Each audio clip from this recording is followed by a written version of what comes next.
아나운서가 소개하고 제가 분석하는 아이템! 와 반갑습니다. 네, 안녕하세요. 우리 이렇게 웃을 일이 아닌 것 같은데. 그러니까 네. 삐용 긴급 상황 긴급 상황 이멀전시입니다. 대표님 네. 어떡해요. 우리 식각 특집은 이제 좀 네. 일단 일주일 미루는 걸로. 원래 네. 오늘 식각을 하려고 했는데 네. 지금 반도체 그리고 주가 흐름 자체가 너무 맞아요. 이제 긴급하기 때문에 주제를 바꿨어요. 우리 그 시청자분들 AS를 해드려야 돼요. 맞아요. 네, 여러분들이 많이 걱정하실 것 같고 맞아요. 제 친구도 좀 너무 많이 걱정을 해서 맞아요. 뒷부분에 좀 물어보도록 하겠습니다. 멘탈 잡고 있는 사람 별로 없을 거예요. 네. 맞아요. 일단 시장을 좀 크게 흐름 좀 잡아주세요. 네네. 어떻게 된 건가요? 아니 삼성전자가 8만 원대가 무너지고 그렇죠. 그 반도체 섹터가 뭐 특정 종목이 빠진 게 아니라 이렇게 묶음으로 훅 그렇죠. 이렇게 훅 떨어졌죠. 쭉 된 네. 상황이거든요. 차트가 다 비슷하더라고요. 네네네. 전체적으로 쭉 됐는데 맞아요. 왜 그럴까요? 이게 그 반도체의 문제가 아니에요. 섹터 문제가 아니라 이 결국 매크로에 대한 문제거든요. 사실 반도체 소재 장비 부품주들 1분기 실적 나왔잖아요. 굉장히 좋아요. 실적. 근데 왜 그러는 거예요? 그러니까 이게 그 섹터나 개인 주식의 문제가 아니라 시장의 문제인 거예요. 참 알 수가 없네. 그렇죠. 이거는 이제 매크로의 문제여서 이제 우리 체이마 앵커의 39급을 보시면 큰 도움이 되는데 보고 다시 오세요. 제가 얄팍한 지식이지만 네. 일단 설명을 좀 드리겠습니다. 최근 이제 그 인플레이션에 대한 이제 공포가 굉장히 큰 것 같아요. 이게 미국에서 보면 이제 소비자 물가 이제 지수나 이런 것들이 굉장히 크게 치솟았고 고용 지표가 원래는 한 100만 명 정도 이제 기대를 했었는데 26만 명, 27만 명밖에 안 나왔어요. 그 실제로 돈을 풀었는데도 고용도 안 좋고 인플레이션도 막 이러니까 스태그플레이션 오는 거야? 물가만 오르고 이제 경기는 안 좋아지는 이런 거에 대한 공포가 있었고 인플레이션이 오면 결국은 연준이 이 인플레이션을 잡기 위해서 금리를 인상할 거다. 금리가 인상하면 유동성이 시중에 있는 유동성이 확 축소화되고 주식시장에 있던 자금들이 채권시장 안전자산으로 이동하는 그런 어떤 자산 리밸런싱이 있는 거 아니냐라는 우려 때문에 좀 빠졌던 거고요. 그냥 우려죠. 이거는 우려. 뭐 아직 뭐 어떻게 일단은 또 이제 그 없고요. 우리 그 옐런 재무장관이 일부 자산에 거품이 끼기 시작했다. 그래서 테이퍼링에 대한 이야기 딱 나오지. 뻐꾸기 날려주니까 와 그냥 거덜덜한 거죠. 진짜 딱 쫄아버리는 진정한 거죠. 인플루언서예요. 영향력이 그렇죠. 어마어마하시네요. 또 전직 연준 의장이잖아요. 옐런이. 그러니까 또 이제 파월 형님이 또 급히 우리 아니야 금리 안 올릴 거야 라고 이야기하긴 했지만 일단은 투자자들은 가재미 눈 뜨고 쟤들이 거짓말 하는 거 아니야 이런 게 있는 것 같아요. 그게 이제 반영이 된 거고 이제 지난주 동안 계속 그런 것들 때문에 시장이 위축됐었고 그리고 특히나 이제 우리나라하고 대표적인 반도체 시장이 대만이잖아요. 그쵸. 대만이 크게 또 하락했었죠. 이런 것들도 영향을 미쳤고 그리고 인도 지금 이제 집단 면역 됐다고 막 다 풀어버렸는데 다시 재유행해가지고 그렇죠. 이제 일단은 그 공급 쪽에 서플라이 체인 망해서 또 뭐 문제가 생긴다라는 시장은 잘 모르는 거에 대해서 공포를 느껴요. 이미 예상한 어떤 악재는 악재가 아닌데 생각지 않았던 것들이 터지면 악재가 되기 때문에 이런 것들을 다 소화하는 과정이었다고 생각되고 지난주까지는 결국 이런 것들이 또 시장은 적응하기 마련이거든요. 그러면 결국 또 실적 좋은 주식 전망으로 또 이렇게 그런 쪽으로 갈 수밖에 없다고 생각하고 있습니다. 그러면 차라리 아예 금리 올려버리고 뭐 아무튼 변동이 확 실시되면은 다시 시장이 제자리를 찾는다. 금리는 올리면 큰일 나요. 금리는 아마 안 올릴 거예요. 왜냐면 연준이 이미 이야기를 했거든요. 이제 원래 연준의 최우선 목표는 인플레이션 잡는 거였어요. 옛날에는. 그런데 이번에는 일단은 코로나19로 인한 이 지금 초유의 사태잖아요. 그래서 파월이 약속을 했어요. 물가 목표제를 하겠다. 이 말인 뭐냐면 어느 정도의 물가가 올라도 우리는 금리 안 올릴 거야. 그런데 이제 그걸 못 믿는 거예요. 처음에는 믿고 위험자산 질러 소리 질러 막 그러다가 옐런이 또 이렇게 한 방 탁 던지니까 아닌가? 파월이 지금 밑장 빼기 하는 건가? 이런 우려가 있는 거죠. 그러면 오히려 말씀 듣고 보니까 이 걱정이 싹 내려가면서 이때가 기회인가? 라는 생각이 조금 들거든요. 일단은 만약에 저는 두 가지 방향성에서 배팅하라 그러면 저는 기회라고 생각하고 배팅해보고 싶어요. 이런 이야기가 있어요. 그러니까 그 경기하고 주가는 개와 주인의 비유를 해요. 주인이 개를 데리고 산책을 하잖아요. 그럼 개줄이 길게 늘어져 있잖아요. 그럼 이제 개가 주인보다 앞서기도 하고 뒤서기도 하고 그러죠. 이제 개는 주가예요. 그리고 주인이 가는 방향은 경기예요. 그리고 기업으로 보면 실적이라고 볼 수 있겠죠. 근데 어떤 딱 단면으로 보면 실적하고 기업의 주가가 따로 가는 것처럼 보일 수가 있는데 조금만 지나가 보면 결국 같은 방향으로 수렴을 한다는 거죠. 그렇잖아요. 우리 투자하는데 매크로 보고 투자할 수 있습니까? 매크로 저도 잘 몰라요. 매크로 그거 투자 못 하거든요. 그러니까 결국은 단기적인 그렇죠. 네, 그런 그 기업에 부분이네요. 보는 게 맞는 것 같고 시장의 출렁이 네. 이런 것들 또 적응해요 시장이. 네.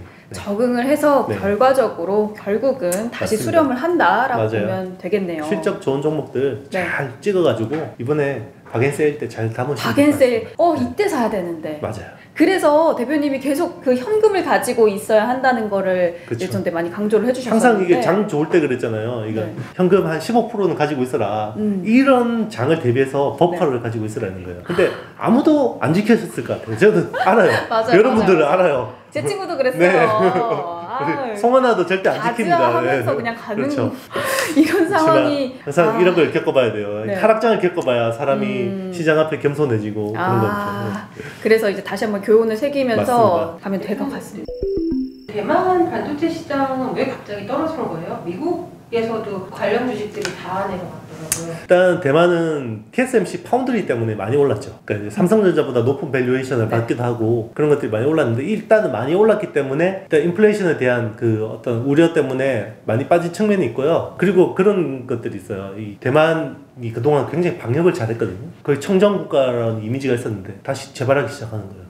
그러니까 이 대만이 생산에 차질이 생길 수도 있겠네? 또 이것도 불확실성. 네, 불확실성에 대한 생각하지 않았던 변수거든요. 그러니까 블랙스완인 거죠. 그 때문에 좀 많이 과민하게 반응했던 것 같은데 결국 또 다음 주는 굉장히 뉴스 플로우가 좋을 것 같아요. 이제 바이든 대통령하고 문재인 대통령이 또 이제 정상회담도 있고 그리고 그 앞서 미국 반도체 굴기, 미국에 대한 투자, 반도체, 2차 전지 투자 관련 이슈들이 좋을 거예요. 그럼 그쪽으로는 또 서플라이 체인들이 괜찮을 수도 있습니다. 그럼 여전히 슈퍼사이클이다 라고 보면 되는 거죠? 슈퍼사이클이 꺾일 수가 없죠. 꺾일 수는 없다. 우리 그 예전에 다시 한번 더 복귀해보면요. 이 서버 투자 지금 스탑할 수 있나요?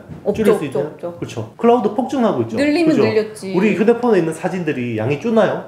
계속. 그렇죠. 동영상, 고화질 동영상 계속 늘고 있고. 계속 늘어요. 그렇죠. 어딘가에 저장해야 되죠. 네. 그리고 게임 그래픽 장난 아니에요 요새 나오는 거. 그죠? 그리고 VR, AR용 게임 나오면 맞아. 그 데이터들을 어떻게 합니까? 그리고 자율주행차 점점 좋아지고 있죠. 어디에 저장해야 돼요. 그럼 서버 투자 스탑할 수가 없거든요. 그리고 스마트폰 작년에도 안 좋았는데 그럼 올해도 뭐 많이 안 팔릴까요? 애플은 많이 팔려요. 삼성이 안 팔려서 그렇지. 애플하고 샤오미하고 오포 이런 것들은 잘 팔린단 말이에요. 그러면 그 관련된 반도체들을 좋을 수밖에 없고 그리고 이제 엣지 컴퓨팅 막 이런 것들 이야기하잖아요. 그죠? 6G 그리고 반도체 덩어리가 또 위성으로 날려야 되죠. 저궤도 위성으로.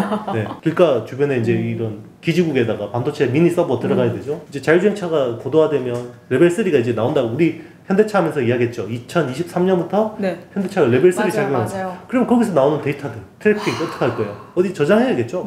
처리해야겠죠? 이 반도체는 이 수요 단에서 보면 절대 이 사이클이 당분간 꺾이지 않아요. 쫄지 마세요. 이게 쫄았던 이유가 뭐 그런 얘기들이 조금씩 있었어요. 반도체 이제 꺾인다, 이제 너무 과열됐다라는 그런 이야기들이 그냥 조금씩 들리니까 그런 것도 엄청 크게 생각을 하게 되잖아요. 사실 틀린 말은 아니에요. 그러니까, 틀린 말은 아닌데 왜냐면 1분기가 스팟 가격이 너무 빨리 올라가요. 그 2분기까지 너무 빨리 올라갔어요. 스팟 가격이 오르니까 이게 고정거래 가격을 땡겨 올릴 거고 그러면 반도체 회사들 주가 상승이 그 실적 개선이 있을 거다라는 이 아이디어였잖아요. 그런데 최근 한 달 사이 스팟 가격이 이렇게 올라와서 내려가진 않는데 옆으로 기는 거죠. 이러니까 이제 이거 꼭지인가? 그럼 떨어지면 어떡하지? 그럼 고정거래 가격이 또 땡겨 내려가겠네? 이게 이제 하반기에 대한 우려감이었는데 저는 이것도 그냥 우려죠, 우려. 그럴 수도 있어요, 실제로. 뭐 단기적으로는 그럴 수도 있는데 그런데 이제 우리 아이템을 쭉 보신 분들은 알겠지만 하반기부터 DDR5가 되죠. DDR4에서 DDR5. DDR5가 되면 일단 기본적으로 다이 크기가 15% 커지죠. 그럼 기존에 있는 캐파에서 내 다이가 15% 커지면 출하량이 15%가 줄어드는 거죠. 그죠? 기존에는 어떤 100개의 반도체를 만들 수 있다 그러면 이제는 85. 다이 크기가 커지니까 85개밖에 못 만드니까 이게 조절되는 거고 그리고 수율이 잘 나오겠어요 바로? 아니죠. 그렇죠. 바꾸면 처음에는 첨단 공장 수율 떨어진단 말이에요. 가뜩이나 지금 수요는 넘치는데 공급단에서 이런 이슈들이 있으면 불안할 수밖에 없죠. 불확실성과 그런 거에 흔들리지 않아도 된다라고 보시면 되겠습니다. 그러니까 이제 시장 좋을 때는 조정 뭐 알아 막 그러잖아요. 막상 조정 오면 쫄아가지고 못 사요. 그리고 또 여기서 반등 나면 또 지금이라도 살까요? 그렇죠. 원래 그래요. 맞아요. 늘 똑같이. 여러분들이 이상한 게 아닙니다. 원래 하게 사람이 그런 겁니다. 네. 그래도 아이템을 보시면은 맞아요. 지금 꾸준히 보시던 분들은 그렇죠. 이때 딱 멘탈 잡고 타이밍이다 하면서 맞습니다. 담으실 것 같아요. 그렇죠. 한 방에 사면 안 돼요. 어떻게 해야 됩니까? 분할 매수. 맞습니다. 분할 매수. 팔 때도 분할 매도. 그렇죠. 네. 시장 좋을 때는 절대 안 먹혀요. 이런 이야기는. 아니 안 좋은데. 들리죠. 그럴 때 안 그렇죠. 들려요. 내일 되면 10% 오르는데 뭘 또 분할을 해서 사라 그러는. 네.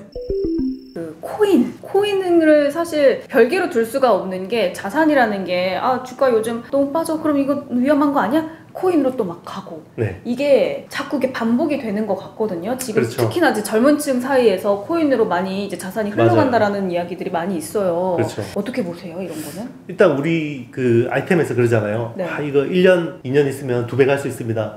그러면 이제 콧방귀를 껴요. 젊은 분들. 며칠만 있으면 2배 가는데. 며칠 만에 2배 가는데 내년까지 기다려? 아재 저런 걸 하고 있네. 이런데 결국 2배 훅 오르는 건요. 네. 순식간에 2배 훅 내려갈 수도 있는 거예요. 맞아요. 네. 맞아요. 그런데 이제 결국 하락장을 겪어봐야지 또 이제 그걸 잘 알 수 있는 그래야 건데. 이제 경험으로 잃으면서 교훈을 얻는 거니까. 그렇죠. 코인이라는 건 사실 펀더멘탈이 좀 알기가 쉽지 않잖아요. 그렇죠. 뭐 비트코인, 이더리움 뭐 여기까지는 모르겠는데요. 그 외에 뭐 이런 잡코인들은 사실 펀더멘탈이 뭐 잘 모르고 도지코인 같은 경우는 무한 발행할 수 있다면서요. 그러면 이게 무슨 화폐를 가치가 있나요? 화폐를 그냥 막 찍어내는 그런. 우리 앨런 머스크 입만 따라서 그냥 가는 거고. 어떻게 보면 약간의 광기인 거고요. 코인이 안 좋다라는 건 아니지만 일단 자산 시장의 일부인 거는 인정하는데 과열된 건 충분하고요. 한편으로 좋은 거는 주식시장이 어느 정도 막 과열되는 징후들이 있었는데 이 버블이 코인으로 가서 주식시장의 버블은 어느 정도 좀 이렇게 좀 잠재우는 그런 효과가 약간 있네요. 이런 진정 효과가 있었던 것 같아요. 그래서 시장 입장에서는 나쁘진 않았다. 사실 뭐 투자는 개인의 판단이기는 하지만 뭐 이런 위험성을 반드시 알고 주식이 재미없다고 코인으로 가고 이렇게는 안 했으면 좋겠어요. 네네, 그렇죠. 일단은 자기 자산의 아주 일부 내가 정말 빵이 돼도 상관없다라는 그런 것들은 좀 코인 좀 하셔도 뭐 상관없는데요. 없지만. 그래요. 이제 사실 사람이라는 게 그렇거든요. 이게 앉으면 눕고 싶고 누우면 자고 싶고 그게 인간인데. 맞아요. 그렇잖아요. 5% 처음에 태워요. 5%. 나 이거 이러도 돼. 근데 5%가 막 따블나요. 그러면 돈을 더 태우게 되거든요. 맞아요. 그러면 계속 그 도박판에 익숙해지는 거예요. 그러니까. 근데 결국 우상향하는 자산은 주식이고 그 부동산은 비자발적 장기 투자잖아요. 그죠? 그쵸, 내가 팔 수가 없으니까 들고 있으니까 부자가 되는 거죠. 맞아요. 네. 팔 수 있으면 팔 사람 엄청 많아요. 그러니까. 특징이 완전히 다르기 때문에 맞아요. 이거를 같은 선상에서 비교를 할 수가 없는 맞습니다. 것 같아요. 네. 일단 지금 삼전이 금요일 기준으로는 8만 원을 다시 회복했지만 7만 8천 원까지 떨어지는 좀 약간 공포의 상황까지 왔었어요. 근데 저도 어떡하지? 막 이런 생각이 들었었는데 삼전이 이제 미국에 투자하는 게 시스템 반도체죠. 그렇죠. 그러면 TSMC 그 공격적인 투자를 삼전이 이기려면 어떻게 해야 될까요? 굉장히 좋은 질문이에요. 네. 촌철살인 같았나요? 어떤 갈수록 날이 갈수록 질문 수준이 높아지고 있는데요. 맞습니다. 초심을 잃고 있어요. 어쨌든 지금 삼성전자란 이제 종목을 놓고 이야기해 볼게요. 삼성전자가 뭔가 밸류에 대한 새로운 트리거가 생기려면 저는 딱 두 가지 포인트를 보고 있어요. 첫 번째는 메모리 가격이 올라서 실적 잘 나온다고 해서 삼성에 대한 멀티플이 바뀌진 않을 것 같아요. 그러면 결국은 시스템 LSI에서 뭔가 돌파구가 나와야 돼요. 삼성이.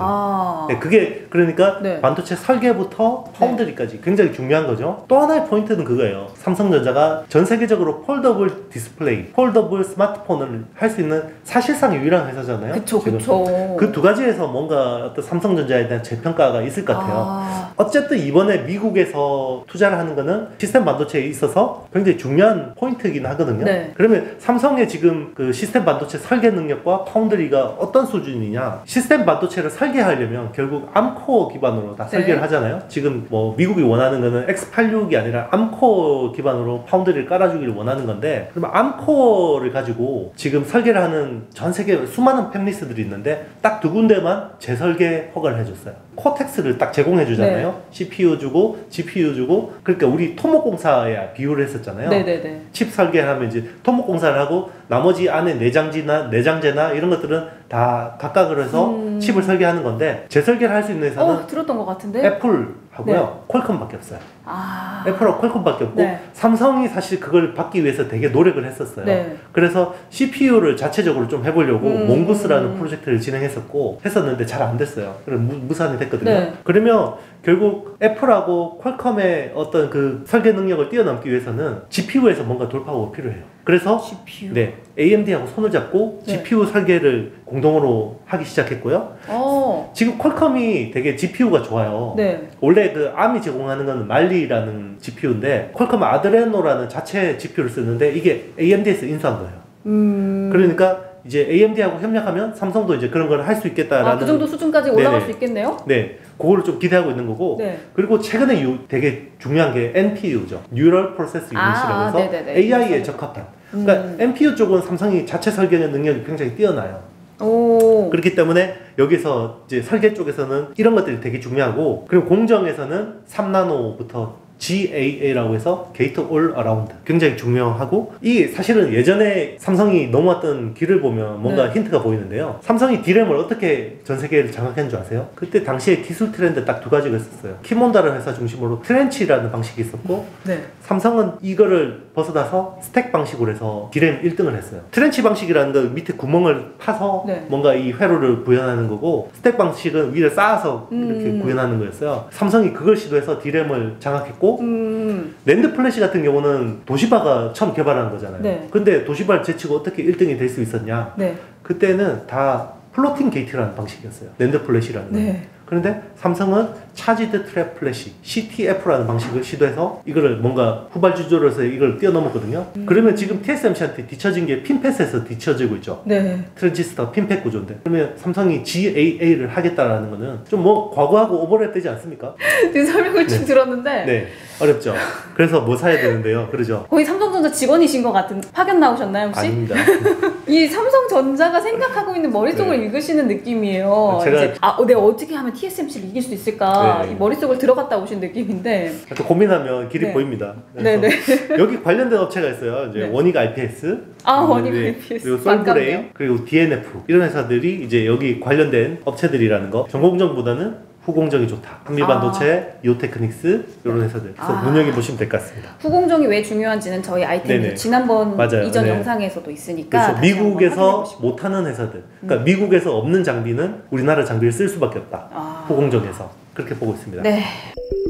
DNF 말 나온 김에 좀 여쭤보고 싶은데, 제 친구도 조금 샀는데 요즘은 흐름 막 그렇게 재밌지가 않아요. 맞습니다. 어떤 상황인가요? 왜냐면 그 꼭지에 샀기 때문에 좋지 않겠죠. 이럴 수가. 단기 고점에 샀기 때문에 그럴 건데, 어쨌든 DNF 유효합니다. 일단은 DNF라는 회사는 반도체 소재를 하는 회사예요. 이 DNF는 ALD라고 기억나시나요? 원자층 증차. 아마 날 거예요. ALD라는 공정에서 되게 중요한 건데, 그 원익 IPS 같은 경우도 ALD 장비를 하는 회사거든요. 아까 GAA라고 해서 게이트 올 어라운드 같은 경우는 이게 3차원적인 형상이에요. 그래서 굉장히 작고 콤팩트하게 만들어야 되잖아요. 3나노로. 그러면 이거를 그 원자층으로 만들 수밖에 없어요. 그만큼 원자 단위로 작게 해서 증착을 해서 만들어야 되는 거기 때문에, 장비는 원익 IPS, 그리고 이제 소재는 여기서 필요한 소재는 하이케이 소재가 필요해요. 그게 이제 저기 일본의 아데카라는 회사가 독점하고 있는데, 그거를 이제 우리 DNF가 국산화해서 여기 굉장히 중요한 회사로 같이 들어간다는 거. 그렇죠. 그러면 3나노 GAA하고 그리고 이제 14나노 D램에 들어가면 기다리면 실적 좋아지겠죠. 일단 지금 당장은 꼭지지만 멀리 봐서는 꼭지는 아니다. 그렇죠. 뭐 이거는 뭐 걱정할 꼭지도 아니고, 걱정할 꼭지도 아니고 딱 그만. 그래요? 마음이 확 놓이네요. 혹합니다. 책임은 본인에게 있습니다. 스스로 공부하셔야 됩니다. 맞아요. 아이템 보면서 공부를 해주시면 되겠습니다. 여기 아주 좋은 표본이 계시잖아요. 이제 막 이렇게 외계어가 남발해도 알아듣고, 그죠? 그럼요. 다 알아듣고 있어요. 맞아요. 그러니까 김태희 닮았다고 그러잖아요. 김태희 닮았다고 댓글 쓰신 분 댓글 또 복 받으실 거예요. 그죠? 복 받으실 거예요. 아니면은 제가 저한테 찾아오시면 맛있는 거 사드리겠습니다. 진짜 찾아온다. 앞에 기다리고 계시는 거 아니야?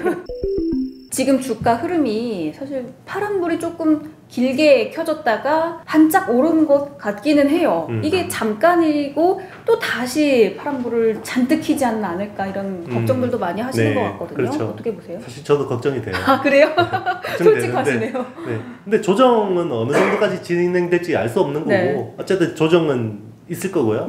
그렇지만 결국 그 조정을 뚫고 다시 올라간다라는 믿음이 있는 거고요. 아 믿음은 확실하잖아요. 네, 믿음이 확실하고 네. 하이닉스 같은 경우는 순수 이제 메모리 회사죠. 네네네. 그렇죠. 네, 디램하고 이제 낸드 플래시 쪽인데 결국 이제 인텔의 낸드 플래시 부분을 10조 주고 비팅해서 샀잖아요. 네. 이제 그러면 빼박 캔트라 그러죠. 빼도 박도 못 하는 거죠. 무조건 해야죠. 네, 그렇죠. 이제 무조건 네. 메모리를 밀고 가야 되는 건데 네. 그러면 메모리 가격이 떨어지면 큰일 나는 거죠. 그런데 제가 봤을 때는 반등할 것 같아요. 그리고 6월에 고정 거래 가격을 좀 주목해 보실 필요가 있습니다. 하이닉스는 IR을 할 때마다 주가가 네. 빠지는 네. 그런 참 독특한 경향을 보이는 회사거든요. 순박한 회사라서 그래요. 순박해서 그래요? 하이닉스가 어떤 짓을 했냐면 하이닉스 관계자만 보시고 계시면 하이닉스가 네. 그 컨퍼런스 콜에서 이런 이야기를 했어요. 지금 이제 워낙 그 반도체 쪽에 네. 쇼티지가 심각하다 보니까 그 장비를 사려는 수요들이 되게 많잖아요. 네. 그러니까 예전에는 장비 주문하면 3개월 만에 받았어요. 네. 근데 지금은 이제 6개월 막 9개월 기다려야 되니까 선발주를 한 거예요. 선발주를 했는데 그러면 하이닉스 입장에서 당연한 거 아니에요. 그죠? 옛날에는 3개월 만에 왔는데 이제 늦게 오니까 미리 선발주 하는 건 맞는데 과거 슈퍼 사이클을 겪었던 투자자들은 어떤 네. 트라우마가 있냐면 SK 하이닉스가 2018년도에 영업이 21조였어요. 네. 19년도에 3조까지 떨어졌어요. 공급 과잉이 와서.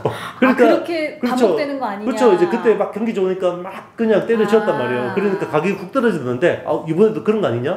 그러면서 이번에 막 재고를 막 쌌다가 네. 스팟 가격이 막 튀니까 재고를 막 땡기다가 갑자기 하이닉스가 우리 투자하니까 설비 투자 주문했어. 그러니까 생산량 많아지겠는데? 그럼 재고를 던진 거죠. 시장에서. 그러니까 이게 그 투자자들이 그런 거 이제 설비 투자에 대한 이 네. 트라우마가 있다는 걸 알면 그렇게 이야기를 안 했을 텐데 좀 더 돌려서 이야기해도 되잖아요. 그죠? 뭐 이렇게 공급이 딸리면 투자 좀 하겠습니다. 이 정도 하면 되는데 너무 투명했네. 투명하게 얘기를 하니까 근데 절대 예전처럼 네. 그렇게 과잉 투자할 그게 필요도 없고요. 그렇게 하지도 않을 거예요. 예, 바보가 아닌 다음에야. 그리고 중요한 게 네. 하이닉스가 그렇게 설비 투자 한다고 하더라도 네. 결국 삼성전자가 따라가서 그만큼 메모리 투자를 해줘야 되죠. 그렇죠. 근데 삼성전자는 지금 파운드리 투자하느라 여력이 없어요. 삼성이 110조 현금이 있지만요. 이번에 보셨잖아요. 171조 투자했다고 그죠. 그 중에 상당 부분이 파운드리예요. 그죠? 2030년까지. 그죠? 정신이 다 거기 빠져 있을 파운드리에 것 같아요. 돈을 그냥 네. 쏟아부어야 돼요. 네. 그런데 메모리 쪽에 투자할 여력이 있겠습니까? 그러면 1등 업체가 따라서 투자 안 하는데. 그러면은 네. 장기적으로 봐서 설비 투자 많이 못해요. 네. 많이 못하고 네. 지금 수요는 늘어나는 게 뭐 클라우드, 엣지, 자율주행차 늘어나는 건 속도 장난이 아닌데 공급이 못 따라가요. 그런 거에 너무 우려하실 필요가 우려하실 없다. 필요 없어요. 네. 그리고 설비 되겠네요. 표준 바뀌면 또 공급 줄어든다니까요. 네.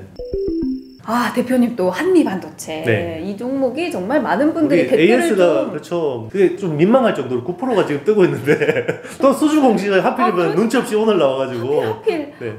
참 수주 공시가 정말 끝도 없이 나오더라고요. 이 그래서 시장이 참 어렵네요. 지금 원래 한미 반도체가 이영수 대표님이 처음 말씀하셨을 때 비해서 네.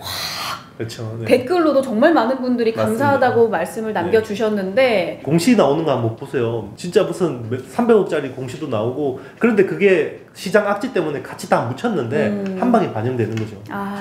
버티셨던 분들은 그냥 잘하신 거고 그렇죠. 한 네. 사람들에 대해서 한 번만 얘기를 해주세요. 다시 사시면 됩니다. 그걸 보세요. 이게 주가가 바닥에서 3배, 4배가 올랐다. 이걸 보지 마시고요. 4배가 올랐는데 그럼 실적이 어떤 4배를 정당화할 수 있는 밸류에이션이 실적과 밸류에이션이 합당한가? 그러면 그렇잖아요. 지금 후공정 쪽에서 독보적인 회사잖아요. 네. 그죠? 올해 영업이익률이 한 30% 나와요. 그죠? 근데 글로벌리 봤을 때 영업이익률 30% 나오는 장비 회사들은 어플라이드 머티리얼스나 이런 굉장히 큰 회사 이런 독점적인 회사가 아니면 그 정도 이익률이 안 나와요. 그러면 이 한미 반도체의 어떤 엔드 유저가 애플이 주로 많잖아요. 애플이 네. 많이 쓰는데 그럼 애플이 아주 선한 마음을 가지고 있어서 이 업체에 30% 이익률을 줄까요? 왜냐면 대체할 장비가 없기 때문에 주는 거예요. 그러니까 EMI 차트 네. 쪽이나 뭐 이런 쪽은 그러면 그 회사에 대한 밸류에이션을 다시 줘야 되는 거예요. 그러니까 작년에 한미 반도체를 생각하면 안 되고요. 네. 그렇잖아요. 이게 작년의 나를 생각하면 안 되고 지금의 나를 기준으로 그렇죠. 지금을 둬야 되는데. 그렇죠. 항상. 지금의 나를 기준으로 내년의 나와 비교를 해보는 거예요. 네. 맞아요. 그게 중요한 거예요. 아 맞아요. 네. 옛날에 비하면 너무 올랐으니까. 그렇죠. 뭐 7,800원에 놓친 사람들이 한미 반도체 사겠어요? 못 사지. 그렇죠. 못 사요. 그렇지만 지금 이제 다시 이 회사가 네. 지금 뭐 3만 원대 초반에서 4만 원, 5만 원 갈 수 있냐 없냐 그것만 보시면 돼요. 네. 저는 갈 수 있다고 봅니다. 네. 갈 수 있습니다. 네. 또 한 가지 더 AS, 네. MC넥스. MC넥스는 참 힘드실 것 같아요. 네. 힘들고 저도 힘들어요. 네. 힘든데요.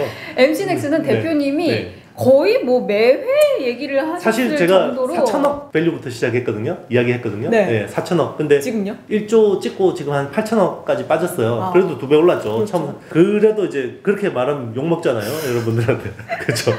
2배 올랐는데 왜 이러냐 이러면 안 되니까. 그런데 이 회사의 펀더멘탈은 유효하고요. 이 회사는 스마트폰 카메라 모듈 때문에 뭔가 이 주가가 오른 회사가 아니라 자율주행차 쪽에서 뭔가 그렇죠. 우리 현대차 eGMP 네. 그리고 테슬라, 모비라이 이런 것들 때문에 기대감으로 산 거기 때문에 거기서 어떤 재료들이 나오는지 잘 보셔야 돼요. 만약에 그게 안 될 것 같다 그러면 손절하시면 되고요. 네. 그게 아직 기대감이 남아있다, 될 거다, 그리고 라이다 나올 거다 라고 기대하시면 계속 홀드 하시면 돼요. 저는 기대합니다. 네, 저도 믿어요. 네. 믿습니다. 그리고 이제 그런 것들도 있어요. 이게 가뜩이나 조정인데 네. 하필이면 그것도 타이밍 정말 안 좋게 코스피 이전 상장이 또 있어서 그러면 코스닥 펀드들이 이 회사 팔아야 되잖아요. 네. 주식 팔아야 되고 그러면 코스피 이전하면 코스피 펀드들이 사겠죠. 또 그런 것들은 좀 있습니다. 기계적인 이런. 네. 아 오늘 말씀을 전체적으로 듣고 보니까 뭐 이 개별 종목들에 대해서 우려할 부분들은 하나도 네. 없는 것 같아요. 그렇죠. 그냥 오히려 지금 현금 갖고 계신 분들이 승리자다라고 생각을 할 수 있을 것 같아요. 여기서 코멘트하는 기업들은 제가 계속 네. 팔로우업을 하고 있고요. 이제 뭐 아주 문제되는 회사는 슬 뺍니다. 슬 뺍니다.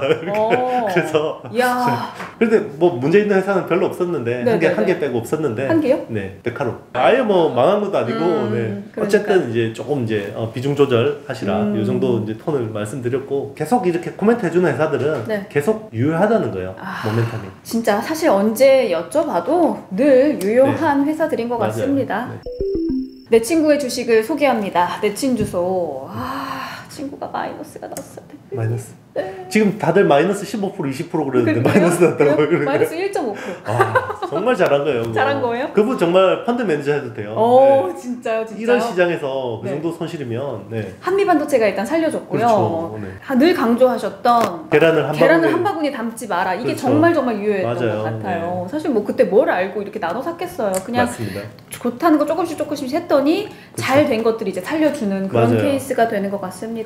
제일 좋은 거는 네. 현금이 조금 있었다 그러면 이번 장을 좀 기회로 그러니까요. 네. 그래서 항상 제가 저기 시장 좋을 때 그러잖아요. 현금 한 10에서 15% 항상 보유하세요. 맞아요. 네. 그게 쉽지 않아요. 현금 보유의 중요성이 여기서 저도 잘 못 지켜요. 그래도 하려고 노력은 합니다. 그래서 이번 기회로 정말 많이 이제 배운 것 같고 우리 주린이한테 덕담할까요? 주린이한테 덕담 한마디 해주시죠. 아침에 일찍 일어나지 않으면 하루 동안 한 게 없어요. 그리고 봄에 씨를 뿌리지 않으면 가을에 거둘 게 없습니다. 막 콕콕 찔리고 그렇죠. 있어요. 젊어서 배우지 않으면 늙어서 아는 게 없어요. 아파요. 그렇죠. 그러면 어떻게 합니까? 조정장에서 좋은 주식을 담지 않으면 수익을 누릴 수 없습니다. 어떻게. 기억하시기 바랍니다. 야, 너무 핵심을 콕콕 찔르셔가지고 그럼요. 아프신 분들 많을 것 같아요. 이렇게 이제 마음이 어지럽고 흔들릴수록 더 공부하고 우리 아이템 같은 좋은 프로 보시고요. 네. 그리고 쭉정리 같은 종목들을 걸러내시고 그리고 펀더멘털이 튼튼한 종목으로 좀 더 집중하시면 이런 또 조정장을 또 기회로 활용할 수 있습니다. 맞아요. 멘탈 흔들릴 때마다 이제 아이템을 보시고 다시 멘탈을 잡는 걸로 하도록 하겠습니다. 맞습니다. 네, 오늘도 너무 이제 깊이 있게 좀 반도체 요즘 주가 흐름에 대해서 살펴봤지만 다시 멘탈을 잡는 계기가 됐고요. 오늘 정보가 도움이 되셨다면 무엇을 해야 될까요? 구독, 좋아요, 알림, 댓글 남겨주시고요. 모든 투자에 대한 판단은 본인에게 있음을 명심해 주시기 바라겠습니다. 항상 공부하세요. 공부해서 자기 걸로 공부하세요. 또 궁금한 점 있으면 댓글로 많이 남겨주시고요. 저희는 다음 이 시간에 다시 찾아오겠습니다. 안녕.